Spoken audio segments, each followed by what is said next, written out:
Hola, mi nombre es Robert Mackenzie. Bienvenidos a nuestros debates aquí en la biblioteca de la Universidad de Chicago. Los invitados han venido para ver y discutir el programa de esta serie de Milton Friedman, Libre para Elegir. En este programa, él analiza el mercado laboral y el papel de los sindicatos laborales. Este juego nos dará puntos de vista contradictorios, más la respuesta a ¿quién protege al trabajador?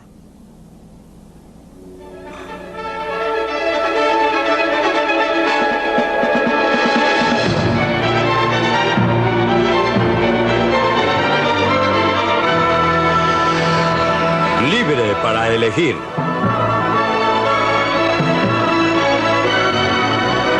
Una opinión personal de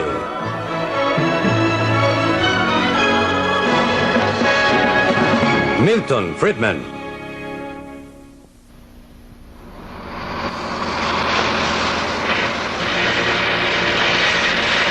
¿Quién protege al trabajador?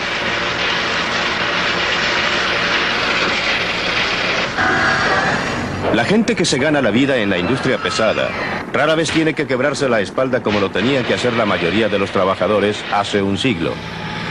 Y sin embargo, ganan mucho más. ¿Qué produjo este mejoramiento?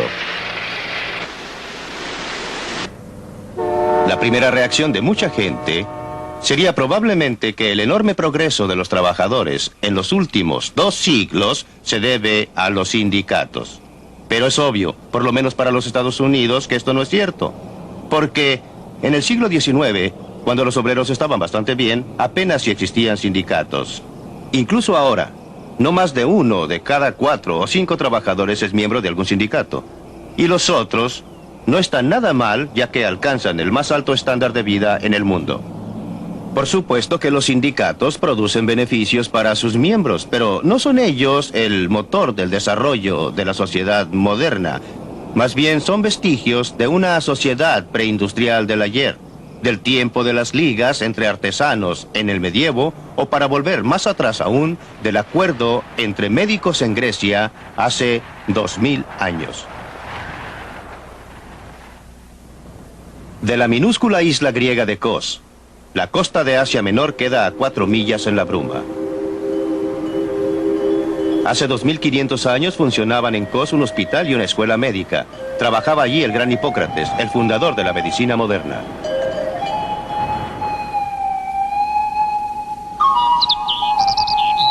Según la leyenda, Hipócrates enseñaba a sus alumnos a la sombra de este árbol.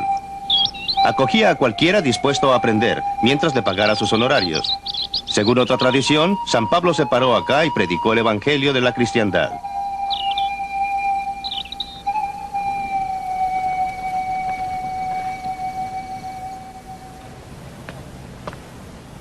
Lo que no es una leyenda es que Hipócrates y sus seguidores encaminaron a la medicina para que llegara a ser una ciencia. Cuando Hipócrates murió a la edad de 104 años, según la leyenda, esta isla estaba llena de cultores de la medicina. Sus estudiantes y discípulos se hacían una competencia despiadada. Unos 20 años después de su muerte, se juntaron todos y establecieron un código de conducta. Lo llamaron el juramento hipocrático, en memoria del que fuera su profesor y maestro. Cada nuevo médico, antes de poder practicar su arte, venía a este lugar, aquí, y frente a estas columnas hacía su juramento. El juramento estaba repleto de finos ideales para proteger al paciente, pero también encerraba una serie de otras cosas. Escuche esto. Voy a transmitir un conocimiento del arte a mis propios hijos, a los de mis maestros y a discípulos ligados por obligación y juramento, según la ley de la medicina, pero a ningún otro. Hoy en día llamaríamos a esto un sindicato único. O escuche esto, que se refiere a los enfermos de la dolorosa enfermedad de cálculos a los riñones o a la vejiga. No voy a operar a personas que sufren de cálculos, sino que dejaré esta operación a los que practican este trabajo. Un acuerdo ideal de repartición del mercado entre médicos y cirujanos. Hipócrates debe darse vuelta en su tumba cuando hacen este juramento los médicos actuales. Él habría enseñado a cualquiera exigiendo solo sus honorarios. Con toda seguridad se habría opuesto a esa clase de prácticas restrictivas que los médicos de todo el mundo usan ahora para asegurar su clientela. En los Estados Unidos, la Asociación Médica Americana desde hace décadas ha funcionado como una de las uniones más fuertes del país, limitando el número de médicos, manteniendo alto el costo del tratamiento e impidiendo la competencia de médicos de fuera con los nacionales. Todo supuestamente para ayudar al paciente.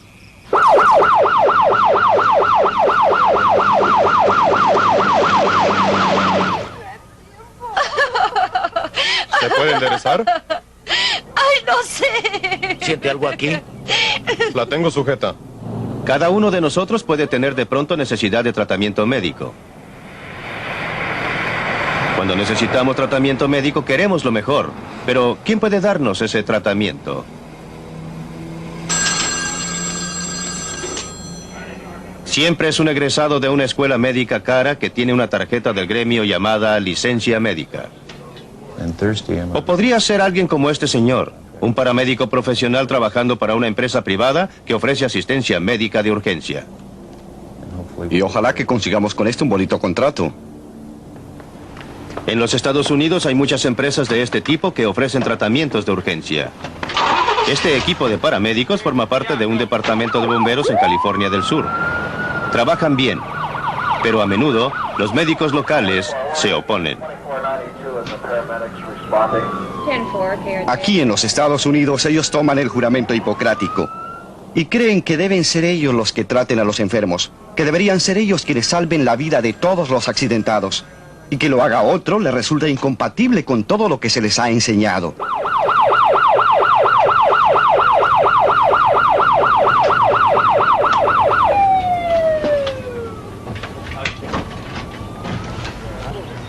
Pero los primeros auxilios, ¿por qué tienen que ser un monopolio de los médicos recibidos? ¿No deberían todos aquellos capaces de ofrecer ayuda efectiva poder hacerlo? ¿Alguien lo vio caer? Estaba tendido aquí cuando llegamos. Es seguro que nadie puede mantenerse en este negocio durante mucho tiempo si no demuestra que hace bien su trabajo.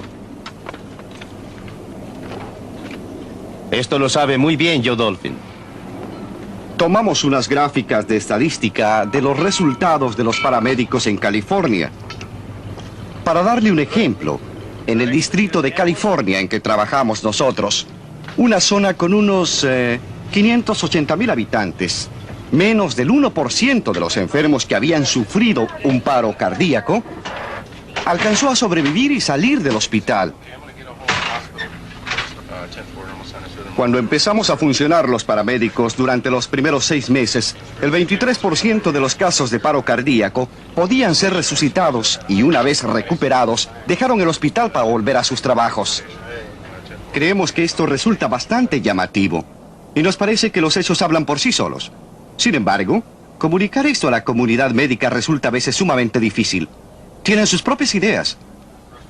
Respiración 12 irregular. Eso es correcto, a mí me lo parece. Bien. ¿Cómo sigue allá abajo? ¿Estamos listos? Sí, 10-4. Clave 2, clave 2, clave 2. Las disputas entre miembros y no miembros de un sindicato no siempre transcurren de manera tan decente como entre la medicina organizada y Joe Dolphin. Un día, en 1978, unos trabajadores seguían en su trabajo cargando carbón sobre el río Ohio, en Indiana del Sur, a pesar de que el sindicato de obreros de la mina se había declarado en huelga. Aquella noche, un grupo de sindicalistas armados invadió el lugar. Y entonces incendiaron una pequeña casa aquí al lado del embarcadero. Luego de prenderle fuego al auto del señor Teagarden aquí, y tiraron otra bomba incendiaria dentro del tráiler. Otros estaban incendiando camiones disparándole a los neumáticos. Yo había vuelto más allá. Podía escuchar los disparos y el aire que escapaba de los neumáticos. Por supuesto, había tanta gente revolviendo y haciendo tanto daño, incendiando cada vez más cosas. Estaban pasando una gran cantidad de cosas al mismo tiempo. Deberíamos haber estado bien armados y haberles disparado a esa gente, haber hecho algo para impedirle toda esta destrucción. Nunca hubiera creído que un agitador pudiese juntar tanta gente irresponsable para invadir la propiedad de alguien y destruir en forma criminal hasta que lo vi.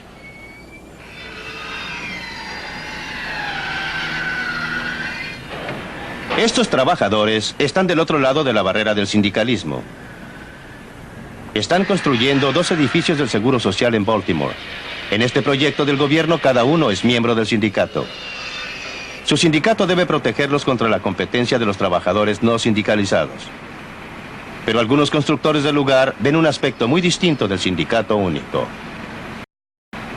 No creemos que se le deba negar a nadie la posibilidad de escoger. Cualquiera debería poder elegir entre hacerse y no hacerse miembro del sindicato.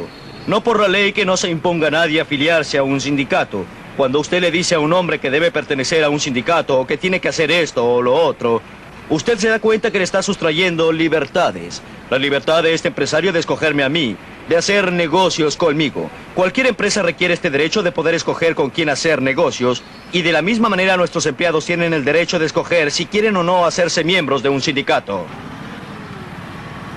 En este aviso del gobierno que dice solo personal autorizado, realmente quiere decir solo miembros del sindicato.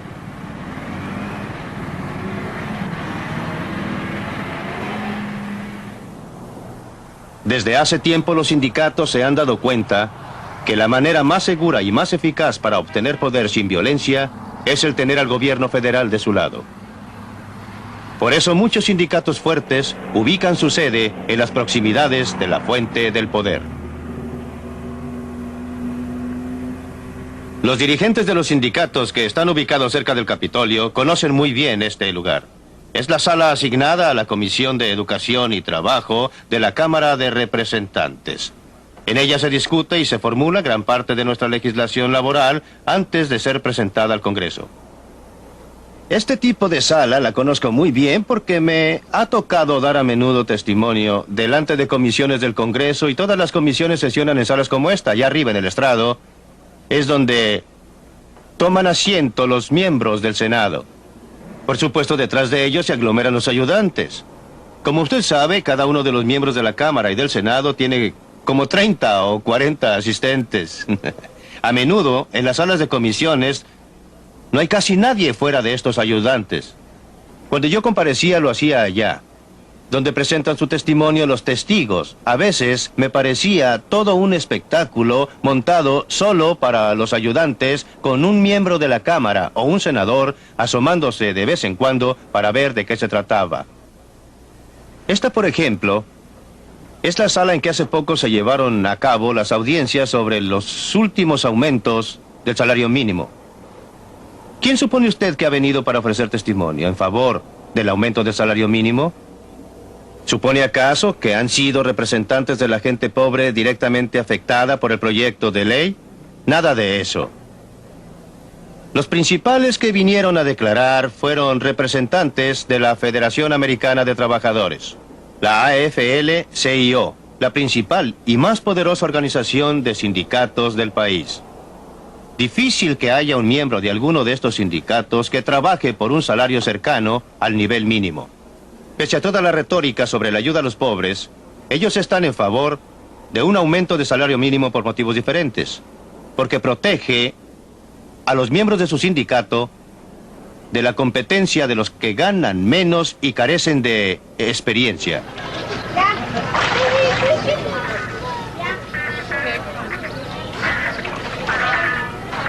Para ver los efectos de la legislación sobre salario mínimo en la práctica, hay que ir a lugares como este, donde venden comida a la carrera y barata. No se necesita mucha pericia para poder empezar a trabajar aquí. Solía ser tradicionalmente un trabajo donde podían ganar experiencia los que no tenían capacitación, y ya no es así debido a la legislación sobre salarios mínimos. Desde el punto de vista del trabajador, en algunos casos se debe beneficiar. Todo esto es para las minorías, trabajadores no especializados y gente joven. Un empresario, y en particular un empresario pequeño, no puede darse el lujo de emplear a salario alto, a salario mayor. Están dispuestos, sin embargo, a tomar aprendices y a ofrecerles entrenamiento. Esto resulta muy difícil ahora bajo la legislación sobre salario mínimo. Aquellos a quienes discrimina un salario mínimo más elevado es a la gente con poca experiencia. lo que incluye un número muy elevado de gente de color. A tal grado que desde hace algún tiempo estoy pensando que el salario mínimo resulta ser una legislación antinegros, no por la intención, sino por los resultados. Si dice esto, pues muchas gracias. Mientras más se le paga, la gente puede vivir mejor, ya sea que se le pague al contado o en especie. Este es el casino para empleados del Departamento de la Vivienda y Urbanización en Washington, D.C. Esta gente come a precios subsidiados. Como todos los funcionarios del gobierno federal, tienen generosos beneficios adicionales. Además, gozan de garantías en un grado increíble. Resulta casi imposible despedir a un funcionario. En enero de 1975, una mecanógrafa de la Agencia para la Protección del Medio Ambiente llegaba tarde al trabajo de manera tan regular que sus superiores pidieron que se le despidiera. Tomó 19 meses librarse de ella, y esa gráfica de más de 7 metros de largo enumera los trámites para satisfacer todos los reglamentos y los acuerdos de la administración y los sindicatos. Este es un típico cuento de terror. Esto es a lo que se llega. Muestra el número de trámites que hay que cumplir. El procedimiento implicaba al supervisor de la mecanógrafa, al subdirector, al director de personal, al administrador de la sucursal de la agencia, a un experto en relaciones laborales, a un segundo consejero en relaciones laborales, a una oficina especial de investigaciones y al director de la oficina de investigaciones. No hace falta agregar que todo esto, que corresponde casi a una guía de teléfonos, fue financiado por el dinero del contribuyente. En vez de tener un sistema idóneo, hay esto. ¿Quién podría inventar un trabajo mejor defendido que este antes que llegara a su fin?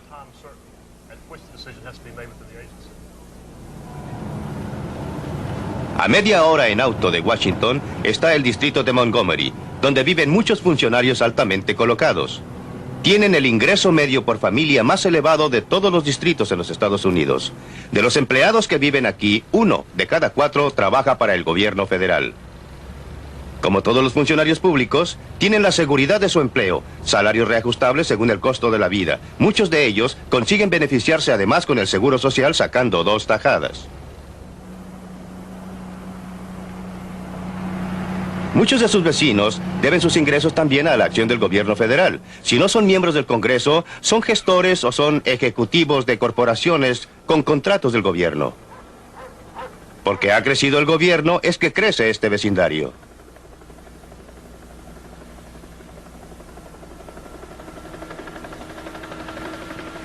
El gobierno protege a sus trabajadores precisamente como los sindicatos protegen a sus miembros, pero ambos lo hacen a costa de otros.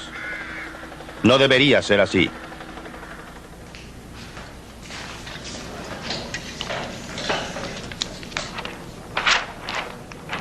Dick Pashley es ingeniero en electrónica, diseña sistemas de memoria para computadoras, trabaja para la corporación Intel, una de las muchas compañías que nacieron al sur de San Francisco, en un lugar que se llama Silicon Valley. Todas estas compañías tienen algo en común. Buscan ingenieros para trabajar en sus proyectos. Yo soy uno de estos ingenieros, así es que por supuesto recibo cartas, me llegan llamadas telefónicas y otras comunicaciones, tratando de convencerme para que me salga de Intel y me vaya a trabajar con ellos. Una de las compañías aquí enfrente, Intercell, es una de las compañías nuevas que están estableciéndose en esta zona y que están a la casa de gente como yo para trabajar con ellos. Lo típico es que ofrecen un sueldo un 30% más elevado, opciones para nuevas acciones, gratificaciones y varias otras cosas para convencerlo a uno de que trabaje en su compañía. Y resulta muy fácil, porque lo único que hay que hacer es cruzar la calle. No es una experiencia traumática en la que haya que salir de una ciudad y mudarse a otra. Es bastante más simple. En un mercado de trabajo libre, cada uno se beneficia. Cuando el mercado está restringido, las cosas se presentan de manera muy distinta. Estos mexicanos se dirigen hacia el lado estadounidense de la frontera. Es muy difícil permitir inmigración irrestricta en un estado que mantiene políticas de bienestar. Una cosa es cuando llega gente que busca trabajo y que no depende sino de ella misma, como fue el caso de todos los ahora ciudadanos durante la mayor parte en la historia de los Estados Unidos. Otra cosa es cuando el sistema de bienestar les ofrece ayuda bajo cualquier circunstancia a expensas de otros. Mire lo que pasa cuando usted trata de interferir con las fuerzas del mercado. Pues hay varios grupos bastante grandes de extranjeros en las faldas del cerro esperando que llegue la noche. Otros grupos están todavía del lado mexicano de la frontera. Van a pasar luego. Tenemos sensores electrónicos enterrados a lo largo de los senderos más usados que nos alertarán cuando los extranjeros vengan cruzando. Entonces nos apostaremos de acuerdo con la indicación del sensor para tratar de cortarles el paso.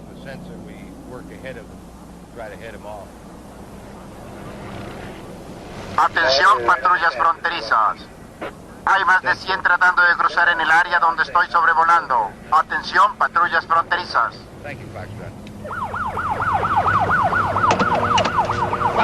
¡Deténganse! ¡Deténganse! ¡Deténganse!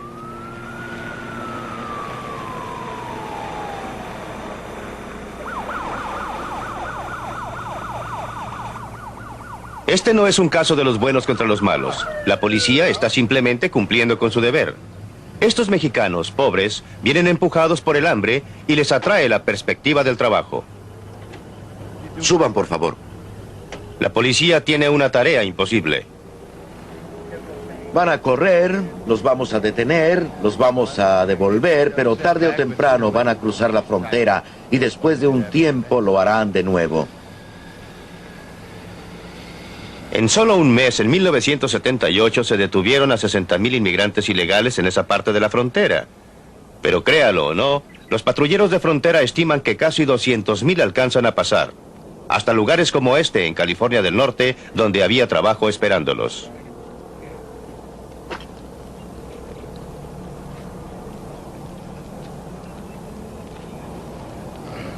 Inmigrantes ilegales de México no son obreros del todo baratos por aquí. Muchos ganan más del salario mínimo impuesto por la ley. Lo consiguen porque los agricultores necesitan muchos obreros adicionales durante el período de cosecha y hay escasez de obreros nacionales. Jill Hannon y su socio manejan una granja que produce las pasas regordetas de California. Y hay una legislación en trámite que haría ilegal que los granjeros empleasen a obreros sin documentación. Y según entiendo, multarían a los granjeros con $1,000 por obrero. No me imagino que esto llegue a ser ley. Si se votara, habría un motín de todos los granjeros de por aquí. Resulta que el año pasado había bastante actividad en la zona de Kermit, a unos 24 kilómetros al oeste de Fresno. Muchos de los granjeros se unieron y hasta advirtieron a la patrulla fronteriza que se mantuviera a buena distancia. Y me temo que estaban dispuestos a apoyar todo esto con armas. Estaban muy alborotados porque su situación era desesperada. Necesitaban mano de obra. Les era necesaria. Y la patrulla fronteriza se oponía a dejarlos pasar. La violencia por parte de los empleadores para asegurar la disponibilidad de mano de obra no es más justificable que la violencia por parte de los sindicatos para asegurar trabajo a sus miembros. Pero la violencia es uno de los resultados probables cuando se trata de evitar un acuerdo entre la gente que tiene trabajo por ofrecer y la gente que busca trabajo. Hace 15 años que la economía de Spartanburg, en Carolina del Sur, estaba estancada. Dependía de melocotones y de algodonales. Los salarios estaban por debajo del término medio nacional y el desempleo era muy grande.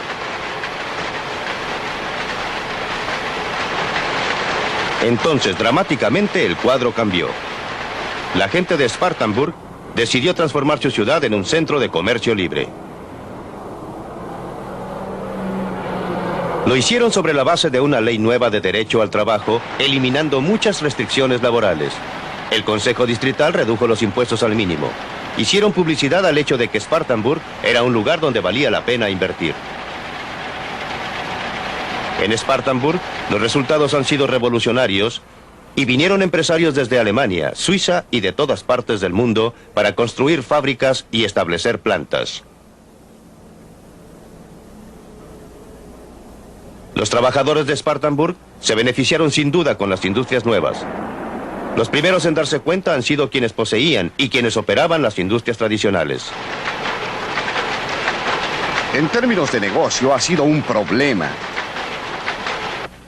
Quiero decir que debemos estar muy atentos. Tenemos que estar seguros de que ofrecemos un buen lugar de trabajo y de que estamos ofreciendo buenos trabajos y todo lo que usted quiera. Y que nos movemos en la forma más competitiva posible. Creo que desde el punto de vista de los trabajadores, no hay duda de que esto les ha ofrecido más oportunidades. Un mercado para los que rinden su trabajo y sus conocimientos profesionales. De repente, en un mercado libre, son los obreros, que antes no encontraban trabajo, los que ahora no se encuentran sino a duras penas. Ventajas para todo el mundo, obreros y empleadores, y la ciudad prosperó.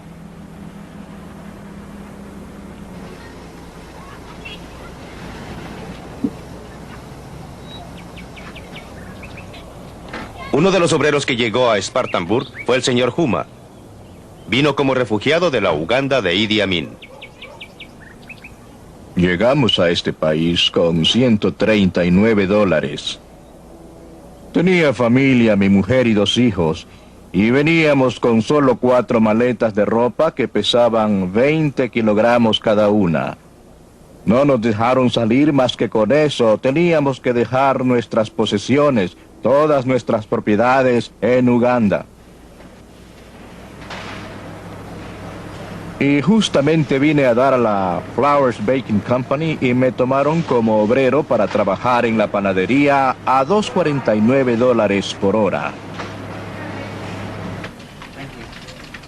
5 años después, él era el contador en jefe de la compañía. En un mercado libre, su mejor protección, su riqueza real, demostró ser su capacidad y el deseo de hacer uso de ella. Los Estados Unidos tienen mucho que ofrecerme. Es un gran país. Llegué a este país sin dinero. Ahora tengo una casa, 3 autos, mi mujer tiene un buen trabajo, yo tengo un buen trabajo. Los hijos están estudiando y todo se ha ido arreglando muy bien. Creo que esto se debe a la oportunidad. Quiero decir que para el que quiera trabajar en este país hay muchas oportunidades.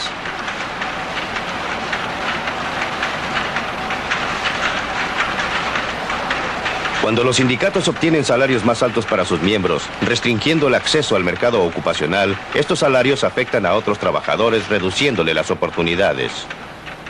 Cuando el gobierno paga sueldos más elevados a sus empleados, estos sueldos son pagados por los contribuyentes. Pero cuando los trabajadores obtienen mejores sueldos y condiciones de trabajo más civilizadas a través del mercado libre, cuando lo obtienen de empresas que compiten unas contra otras por los mejores trabajadores, que compiten a su vez entre sí por los mejores trabajos, estos sueldos más elevados no se financian a costa de nadie. Provienen exclusivamente de la productividad más elevada, de una mayor inversión del capital y de un mejor desempeño del obrero. El tamaño del pastel es mayor. Hay más para el obrero, pero también hay más para el empleador, el inversionista, el consumidor e incluso para el contribuyente. De esta manera, un sistema de mercado libre distribuye los frutos del progreso económico entre todos ellos. Esa es la esencia de la edad del obrero. Libre para elegir.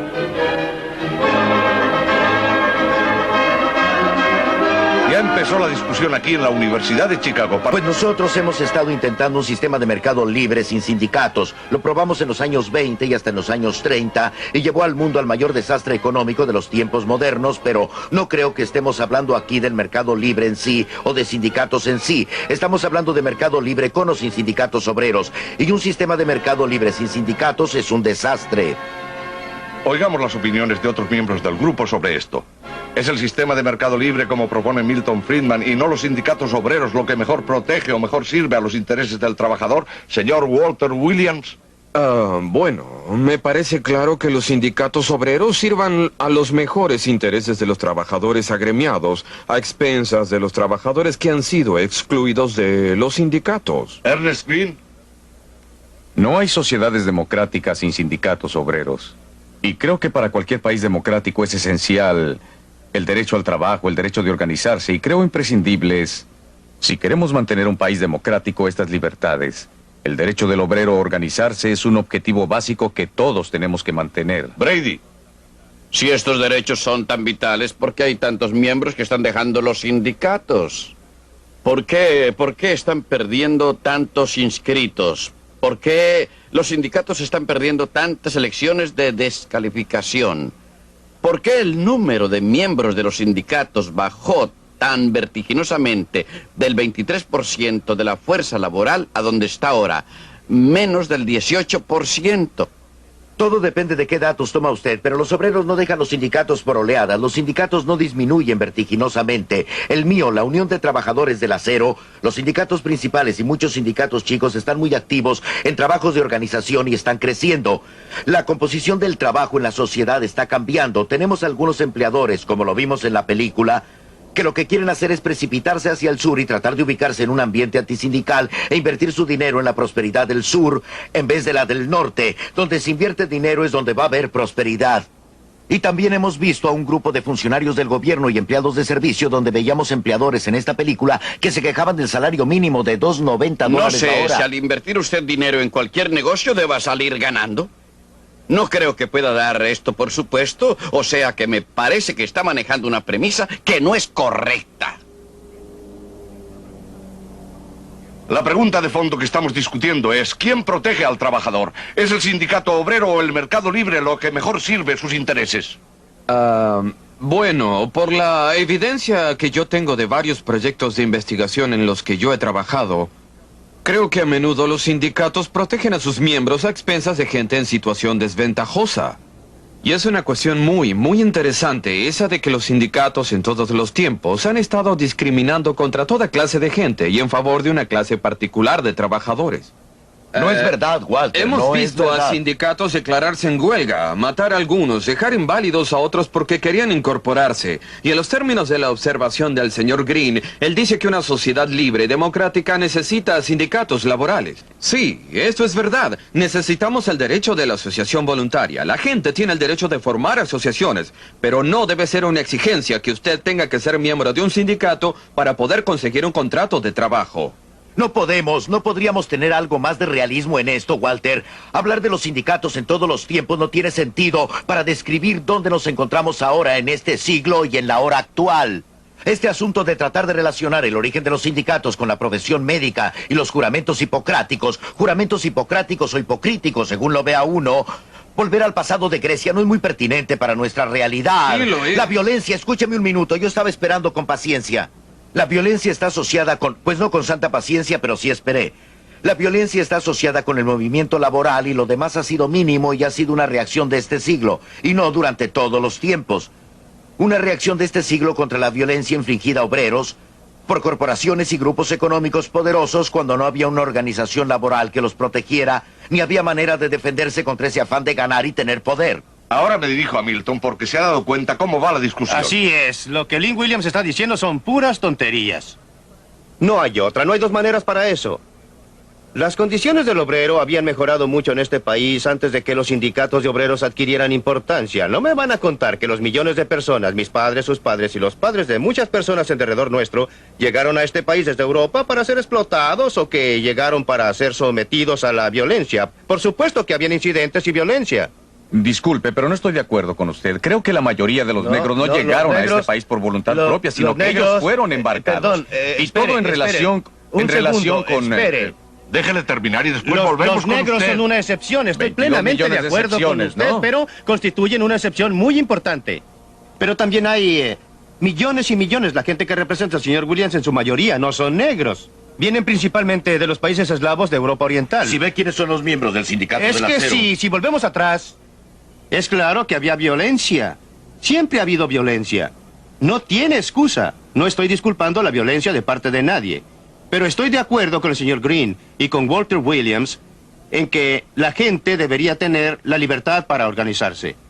Lo que me parece inaceptable es que el gobierno concediera a los sindicatos privilegios especiales que jamás han tenido otros grupos. Cuando los sindicatos recurrieron a la violencia en conflictos industriales, no han estado sujetos a iguales sanciones que la gente común y corriente. Cuando los automóviles han sido volcados en un conflicto laboral, ¿cuántas veces se han impuesto las penas carcelarias? El doctor Friedman y Walter Williams vuelven atrás en la historia y miran la situación cuando los Estados Unidos era un país vacío, cuando no teníamos nada parecido a la compleja economía industrial que tenemos hoy en día, cuando teníamos una economía mucho más agrícola y rural.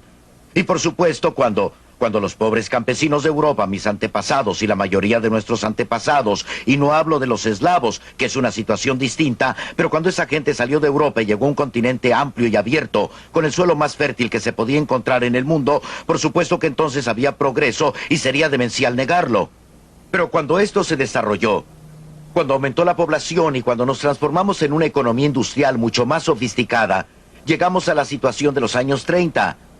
Y antes aún, hacia fines del siglo, con el aumento de la especialización, el movimiento laboral no surgió por casualidad. No nació sin que hiciera falta. Los resultados de tanto avance, a pesar de toda la riqueza que tienen los Estados Unidos, los resultados de este desarrollo era que mucha gente trabajadora no obtenía nada digno de la parte que en este progreso debía corresponderle por las leyes, o por la civilización, o por lo que fuera. Según usted, en un mercado libre de trabajo, todos se benefician. ¿Quiere decir que estaría a favor de la eliminación de toda restricción a la inmigración? La situación de las restricciones de inmigración está ligada al sistema del bienestar como política del gobierno. Como digo en la película, yo estaría en favor de la inmigración totalmente libre en una sociedad que no tenga un sistema público de bienestar. Con un sistema de bienestar como el nuestro, usted se encontrará con gente que inmigra para tener acceso al bienestar público y no para obtener empleo. Usted sabe, y es muy interesante, puede preguntarle a cualquiera. Antes de 1914, los Estados Unidos no tenía restricciones de inmigración. Estoy exagerando un poco, ya que había algunas restricciones para los orientales, pero en general la inmigración era libre. Si le preguntamos a alguien, a cualquier historiador o economista norteamericano, si esto fue bueno, todos dirán que sí, que fue extraordinario cuando teníamos libre inmigración. Si le preguntamos a alguien hoy día si deberíamos tener libre inmigración, todos o casi todos contestarán que no. ¿Cuál es la diferencia? Creo que solo hay una diferencia. Cuando teníamos libre inmigración, los inmigrantes venían a trabajar y se beneficiaba a todo el mundo.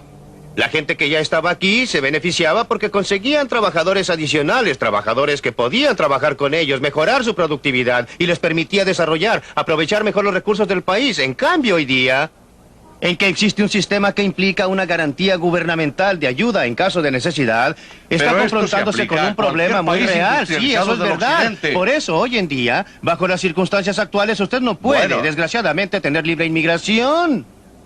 No porque la libre inmigración tuviera algo de malo en sí, sino porque tenemos otras políticas que hacen imposible dejar libre la inmigración. Bueno, me gustaría tener otras opiniones. ¿Hay posibilidad de abrir la puerta al mercado laboral internacional, Bill Brady? Yo diría que sí, si los otros abriesen la puerta para nosotros. Creo que no solo la puerta del mercado laboral, sino la puerta para todos los mercados debía estar abierta. Es decir, los mercados de productos. Lo que yo pienso de los obreros, sin documentos, o de los mexicanos, se encuentra escrito al pie de la Estatua de la Libertad, y creo que la gente debe tener el derecho de llegar a este país. Ahora bien, ¿usted sabe qué dirían? Habría gente que diría que los inmigrantes aumentan nuestro gran problema de desempleo.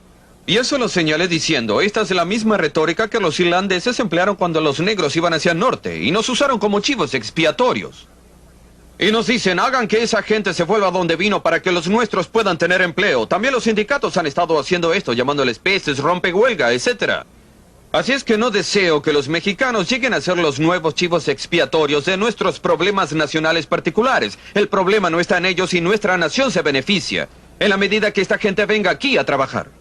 Y en la medida que incluso es favorable que permanezcan como extranjeros ilegales, en vez de extranjeros legales que tendrían acceso a nuestros programas de bienestar, así que no queremos que ellos sean legales. Yo no creo que este país deba admitir que un grupo de trabajadores se mantenga fuera de nuestro encuadre legal y de nuestra protección. Y mientras haya trabajadores atraídos por los Estados Unidos y su estándar de vida, yo creo que el salario mínimo juega un papel en ese contexto como parte de esta atracción. Pero me parece que traer a obreros sin documentos y sin ofrecerles los medios de protección, me parece que nos lleva a tener que preguntarnos si no debíamos ofrecer amnistía a estos conglomerados de obreros que han estado viniendo durante un periodo de tiempo de 3 o quizás 4 generaciones. Tenemos que asegurarles los mismos derechos y la misma protección que a todos los otros trabajadores. Así como están las cosas, un gran número de ellos está viviendo al margen de las leyes y de los estatutos vigentes en esta nación. Así es, y lo trágico de la situación, como lo hace ver Walter Williams, es que mientras sigan sin documentos e ilegales constituyen un beneficio neto. La nación se beneficia y ellos también. No estarían aquí si no fuera así. La tragedia está en que ahora que tenemos estas otras políticas y los convertimos en residentes legales, ya no resulta claro que salgamos beneficiados. Ellos pueden ser los que se benefician, pero no nosotros. Lo que Lee Williams dijo anteriormente no refleja bien una vez más lo que está pensando. El impulso mayor para el movimiento sindical vino después de la Gran Depresión de los años 30. Esta Gran Depresión no fue un fracaso del capitalismo, no fue un fracaso del sistema del mercado privado, como lo demostramos en otro programa de esta misma serie. Fue un fracaso del gobierno. No fue el caso de que de una manera u otra, una baja general en las condiciones de la clase obrera produjera una gran ola de sindicalismo. Al contrario, los sindicatos nunca habían contado con más de 1 de cada 4 o 5 de los trabajadores en los Estados Unidos. No fue debido a los sindicatos que el trabajador se beneficiara. Se benefició a pesar de los sindicatos. Se benefició porque habían más oportunidades, porque había gente dispuesta a invertir más dinero, porque había una oportunidad de trabajo para la gente de ahorrar y de hacer inversiones. Esto sigue siendo igual hoy día. Usted dice nosotros tenemos que ofrecerles algo a todos. ¿Quiénes son nosotros? ¿Cómo quiénes? Nosotros. Sí, nosotros. ¿Cómo lo hacemos? Y nosotros, la gente, les ofrecemos la protección asegurando su bienestar y códigos de seguridad ocupacional que protegen el ambiente donde ellos trabajan. Esto asegurando que tengan derechos civiles para proteger sus personas y asegurando que tengan leyes de libertades civiles para protegerlos más allá. Nosotros les estamos ofreciendo esta protección. ¿Por qué vienen por aquí si les resulta tan malo? Ellos no tienen por qué hacerlo. ¿Por qué no nos da una imagen de por qué esa gente viene aquí? No los traemos ordenados. Esta es una de las naciones más ricas en el mundo. Y entonces, ¿por qué no habla de protegerlos? ¿Por qué dejó Little Rock en Arkansas para irse a Filadelfia? Contésteme. ¿Por qué no tiene la amabilidad de dejar que termine? En primer término, déjeme decirle lo siguiente. Hay unas cuantas cosas básicas que debemos saber. Para decir 5 cosas más y no nos podemos demorar toda la tarde. Los sindicatos y los salarios mínimos no pueden mejorar las condiciones de los trabajadores en este país. Lo logramos día a día. Estamos mejorando las condiciones de la gente trabajadora. Puede resolver los problemas de Bangladesh, lo puede transformar en países ricos pidiéndoles que se organicen en sindicatos como nosotros. No dije eso, no dije nada ni remotamente parecido. Está usted equivocado completamente. Vuelvo a mi pregunta inicial. ¿Por qué tanta gente está abandonando los sindicatos? No se salen muchos de los sindicatos. Pero sí, le di las estadísticas. Si usted piensa que yo, ¿qué porcentaje son los que obtiene? Yo vivo dentro del movimiento laboral. ¿Tiene usted por otro porcentaje? De él? Vivo dentro del medio sindical y sé algo de sindicalismo. Por supuesto que me pagan y no me parece objetable. No, a mí tampoco. Por lo menos hace unos minutos conseguimos que hablara del movimiento laboral del siglo actual. Y estoy de acuerdo con la observación que hizo. Estoy de acuerdo con la observación que hizo sobre el desarrollo del sindicalismo industrial y que el movimiento sindical se produjo en los sucios años 30 y la depresión y que esencialmente ha sido un movimiento de la industria. Pero me pregunto si, cuando escucho su comentario sobre los sindicatos y las prácticas restrictivas y la restricción del acceso a la industria y todo esto, sinceramente, sin querer faltarle al respeto, pero sinceramente yo me pregunto... No se preocupe por faltarme al respeto, ya me acostumbré. Me pregunto sinceramente si entiende cómo opera el movimiento sindical en la industria, la parte más reciente del movimiento sindical, cómo opera en realidad. Nosotros no decimos a nadie a quién debe emplear. Eso se lo aseguro, Friedman, no se ría. Hagamos la pregunta que tiene que ver con la película.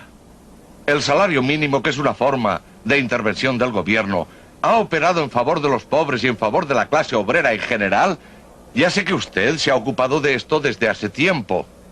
Bueno, por lo menos desde el punto de vista de los adolescentes, en particular los adolescentes menores, la ley del salario mínimo destruyó varias de las posibilidades de empleo.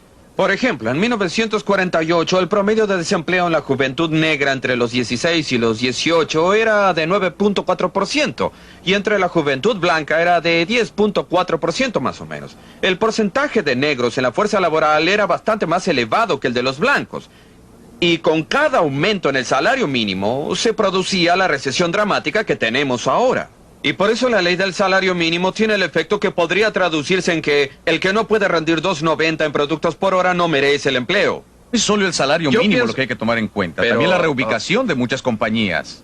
Debe mirar el desplazamiento de la gente. Pienso que usted no debe hacer eso. Bueno, tomemos la reubicación de las compañías. Pues bien, se encuentra la misma tasa de desempleos de negros y blancos en los suburbios que en las ciudades. Quiero decir que lo que se trata es Aún acerca si de los mantuviera salarios. como base. Un elemento. Usted está tomando un elemento. Bueno, mire usted, yo estoy de acuerdo ahora, con los Lili, logros de la después ley Ernest sobre Lin, adelante. educación. Se presenta una diferencia Lili, en la después tasa de Ernest Lin. desempleo de los negros y Yo la de los propongo blancos. Y Voy a eso es muy golpear la importante. mesa. Vamos, Lin. Bueno, usted está tomando un elemento de años atrás cuando la situación era completamente diferente de la de hoy y saca Salario mínimo, conclusiones. eso es no, lo diferente. no. Hay muchas otras cosas que son diferentes. El enorme desplazamiento de la gente de color desde 1948. No puede borrar eso olímpicamente. No puede decir Los que no puede blancos atribuirlo también al se salario desplazaron. mínimo. Eso usted lo sabe muy Espere, bien. quisiera que se aclarara ese punto. ¿Ha servido el salario mínimo a los intereses de la clase trabajadora de este país? Creo que no hay duda de que la gente trabajadora de este país estaría en bastantes peores condiciones que hoy en día. La juventud de este país estaría peor de lo que está si no tuviéramos el salario mínimo. Bien, ahora Bill Brady, ¿usted qué opina? No, yo por ¿Los salarios mínimos es buena idea o no? Para usted, ¿qué es industrial? No, es una mala idea. Es evidente que es una de las peores cosas que podamos hacerle a nuestra juventud. Les impedimos ¿Cuántos les niños tiene impedimos usted? ¿Cuántos tiene? Tengo 2. No tiene importancia cuántos niños tenga. El salario ¿Cómo no? mínimo... Pero sí, cada quien, el salario mínimo no afecta a su ninguno de los industria. afiliados. Pero por favor, qué no el organizamos salario la mínimo no afecta a ninguno de los afiliados. Si hemos apoyado la legislación sobre el salario mínimo en este país, no es simplemente con miras a resguardar nuestros Señores, por favor. Por supuesto que no lo hemos hecho con ese fin. Somos un organismo del El pueblo. conductor le ha dado la palabra a Milton. Yo estaba diciendo que creo que no hay nadie de los miembros de su sindicato que haya sido afectado por el salario mínimo. Tienen Esa es una remuneraciones deducción. superiores a lo que... Usted dice que es un organismo al servicio del Somos público. un organismo que del representa a pueblo. los trabajadores, y si no está representando los intereses de los trabajadores, debería despedirlo. Eso no es... Usted está diciendo que actúa en contra del interés de sus trabajadores y a la vez les dice a ellos, no estoy haciendo el trabajo por el que me por pagan. favor, esto es simple sofisma. Yo no estoy... No hay ningún sofisma, no estoy hablando Yo de solo trato representar de- los intereses de los trabajadores. Nuestra unión representa a mucha gente. Sí, Y efectivamente. algunas de esas personas son, como probablemente usted sabe, quienes trabajan en las grandes Así es. fundiciones. Pero también salimos a organizar a los trabajadores y ganamos votos de los afiliados a pesar de los comentarios de Bill Brady al respecto. Y ya hay muchos que son trabajadores afectados por el salario mínimo. Y como resultado hemos logrado elevarlos por sobre el salario mínimo. Sí. El punto es que todos deberíamos reconocer que los sindicatos en los Estados Unidos apoyan el salario mínimo y gastan millones y millones de dólares en juntas para la ley del salario mínimo. Y lo hacen muy, pero muy concienzudamente y en nombre del pueblo. Ahora bien, en Sudáfrica los sindicatos son más honestos. Esto es, los sindicatos racistas blancos dicen, nosotros apoyamos los salarios mínimos y sueldos iguales por trabajos iguales para proteger el empleo de los blancos. Es decir, para proteger el ¿Está empleo de usted los blancos de la insinuando que- competencia barata. ¿Está usted insinuando, Walt, que No, somos no estoy racistas diciendo blancos? eso. Estoy diciendo que no tiene importancia la intención. Walter, Son los amigo, resultados. Son los La resultados. palabra la tiene Ernest. No todo el mundo tiene que estar de acuerdo con todo. Claro que no. No, tienen buenas razones para apoyar el salario mínimo. ¿Cuál salario? El grupo que El grupo, representa, sí, claro. representa a la clase media negra. No representan a los negros pobres de la La calle. NAACP quizá tenga Y le tantos pertenece socios a como ella, usted, la sí le pertenecen FLCO. a Soy ella. ¡Orden! La FLCO es la dueña. ¡Orden! Este es orden. el punto de vista No, conservador. Orden, voy a darle la palabra a Milton ahora. Claro que ¿Está sí, usted hombre, diciendo vamos. entonces que apoya la derogación de la legislación sobre salario mínimo? Por supuesto. ¿Lo haría? Por supuesto que lo haría. Yo, por mi parte, Claro que quisiera sí. preguntarle a Ernest y a Lynn, ¿por qué quieren circunscribir el precio mínimo a los salarios? ¿Por qué no me dan un precio mínimo para los productos que manufacturamos? Si bien entiendo, no estamos aquí para discutir sus problemas como propietarios. Existe una diferencia, Bueno, porque un ustedes, mínimo de según ganancia. presumo, son los que están tan ansiosos de lograr un sistema de No, libre no, mercado no, y de no. competir entre ustedes y de todo lo demás. Mire, yo Nosotros hablamos de las necesidades de los trabajadores y estamos hablando de las necesidades de las personas que llegan a una sociedad que no les proporciona suficiente empleo, que parece no ser capaz de proporcionárselos en la medida necesaria. Creo que la noción de que de alguna manera, dejando que cada uno de los que tienen puestos de alimentos o algo parecido, dejando quien sea que explote a la gente joven de esta nación, como quiera y que les paguen tan poco como les dé la gana, todos podrían trabajar, todos encontrarían un empleo, pero eso es completamente absurdo. Quisiera llevar a Milton a una de las etapas finales de su película, la parte sobre Spartanburg, Carolina del Sur. Y quisiera saber a qué conclusión ha llegado al respecto. ¿Quisiera usted, en efecto, ver a todos los Estados Unidos transformados en un Spartanburg con mayúsculas? Sí. ¿Y qué es lo que significaría todo esto?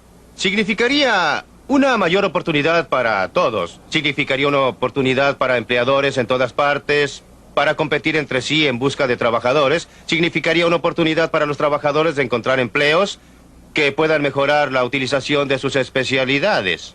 Significaría que los consumidores podríamos obtener mejores productos a menor precio. ¿Sabe? Los consumidores también toman parte en esta situación. Deberían pensar de una manera u otra. Uno de los misterios para mí es que si el salario mínimo de $2.90 ayuda a la gente, ¿por qué no le ayudaría mejor un salario de $6? Porque esta gente no pide un salario mínimo de $200 y todo lo que hubiera que hacer para construir una nación serían $200 la hora. Milton. Sí, Y que abarcara también a las niñeras, ¿no? Y para mejorar la suerte y las condiciones de las personas, solo es necesario decretar un salario Volvió más al tema de alto. salarios mínimos. Yo Sí, quiero saber sí, cómo claro. Spartanburg... Sí, bueno, Spartanburg mejoraría las cosas ya que introduce un mayor radio de competencia y lo que realmente protege al trabajador es la existencia de alternativas de empleadores interesados por sus servicios como las alternativas de vendedores que protegen al consumidor. Milton, usted omitió otra cosa que se lograría, y es que se produciría un aumento sustancial en inversiones de capital. Efectivamente, así sería. Y el capital es otro mejor amigo de nuestro trabajador. Claro. Eso es solamente para decir ciertamente Que todos se beneficiarían. Esto es solamente para decir que una economía activa, una en que haya inversión, desarrollo y lo demás, es una economía buena para la clase trabajadora. Creo que se lo decimos a la FLCIO por lo menos una vez al mes sin parar.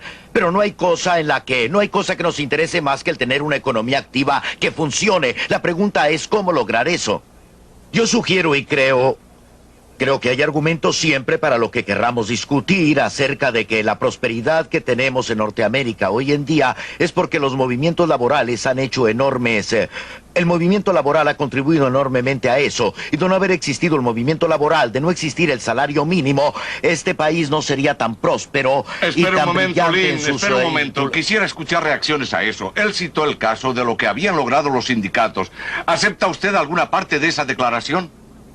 No, es descabellado tal como lo sugería antes. Quiero decir, si los salarios mínimos Estamos pudieran hablando de hacer los más rica a la gremios ahora. gente, si los gremios pudieran hacerlo, lo único que hay que hacer es decir a la gente de Bangladesh, ¿por qué no se agrupan y piden sueldos más altos? Podrían ser ricos como en los Estados Unidos. Se lo estamos diciendo los a todo trabajadores el tienen mundo. salarios Se lo más altos dijimos en en el nuestro país Japón y porque son más funciona. productivos. Esa es la manera de lograr salarios más altos. Y todo esto es ridículo. ¿Y por qué son más productivos? Muy sencillo, porque tienen más capital. Mientras más altos los salarios, más altas las inversiones de capital en la industria. Y porque existen consumidores que compran y que tienen salarios que les permiten Sin entrar inversión en el de mercado capital y no comprar tendría el algo. salario ni la Si forma todos de los pagarles sin trabajadores no inversión de ganaran buen capital. dinero, no habría mucha No habría prosperidad. forma de pagarles sin inversión. Ernest Green, ¿cuál es su respuesta? Yo mantengo mi opinión inicial. Es un prerequisito de una sociedad democrática la sindicalización. Tener organizaciones registradas, trabajadores que se unan en beneficio mutuo ¿Se refiere a asociaciones y voluntarias? sin ese grupo, me refiero a sindicatos como el de los porteros de los coches dormitorio, a Philip Randolph. La compañía de carros Pullman nunca les habría dado de motu propio a aquellos trabajadores que trabajaban duro y era gente que producía y de bastante educación, aumento alguno de salario, a no ser por la intervención de Randolph. El punto crucial es si las medidas gubernamentales que tienen el efecto de favorecer a la organización gremial, de darle privilegios e inmunidades que no se otorgan a otras organizaciones en la sociedad, benefician a la sociedad en general o perjudican a la sociedad como un todo. Lo que intenté proponer en esta película fue que la fuente de prosperidad de esta nación fue la libertad de empresa, la libertad de empleador para contratar, la de los trabajadores de trabajar para quienes prefieran, y en la medida en que los sindicatos cumplen su papel de proteger al trabajador a expensas de otros y han retrasado la prosperidad de esta nación. Creo que la opinión contraria de Lynn Williams no es aceptable ni atendiendo la evidencia empírica ni otra que tuviera. Entiéndame que no lo estoy culpando por esto. Sería desleal para su trabajo que él no creyera sinceramente en lo que dice. No es cuestión de su sinceridad, pero la sinceridad es la virtud sobrevalorada en la sociedad. El hecho es que no existe evidencia que demuestre que ni los sindicatos ni los salarios mínimos hayan significado una contribución positiva en favor de esta nación. Algunos sindicatos sí. Por supuesto, algunos han hecho mucho daño. Esto no es un asunto en blanco y negro en el que se pueda opinar en forma categórica. Por lo general, el crecimiento en forma categórica. de esta nación lo hago. La opinión categórica que doy es que la prosperidad de este país se deriva fundamentalmente de la libre empresa, de la libre contratación, del libre empleo y trabajo, no de las medidas restrictivas impuestas por los gremios. Por favor, sean breves. Ernest. Y yo diría que la intervención del gobierno federal fuerte, financiada por los empleadores, los tipos de protección, los niveles de salarios y las condiciones de salud son las exigencias de este gobierno para la protección del pueblo, porque la historia ha demostrado que eso no ha ocurrido. Y en el caso de Spartanburg, Carolina del Sur, le reitero que si hay una razón por la que se logra una recuperación para atraer firmas de Suiza y de Alemania, es en primer lugar porque tenemos un gobierno fuerte que proporciona protección para todos los ciudadanos, lo que hace 15 años no ocurría. La libertad económica, a mi juicio, no debería sufrir ninguna contracción. Creo que estos dos caballeros piden que se contraiga al sostener el salario mínimo. Piden, creo que Linnie Williams, que se mantenga el acta Davis-Bacon. No creen, me parece, que las libertades son interdependientes e indivisibles. Existen libertades, está la libertad económica, la libertad de prensa, libertad para reunirse, hay libertad religiosa y ustedes piden que se restrinja la libertad económica. Cuando hacen eso, perjudican a las demás libertades que tenemos. Y si se hace tanto como nosotros lo estamos haciendo hoy en día en este país, corremos el riesgo de perder todas nuestras libertades. Y ahora dejamos esta animada discusión y espero que podamos estar juntos de nuevo en Libre para Elegir.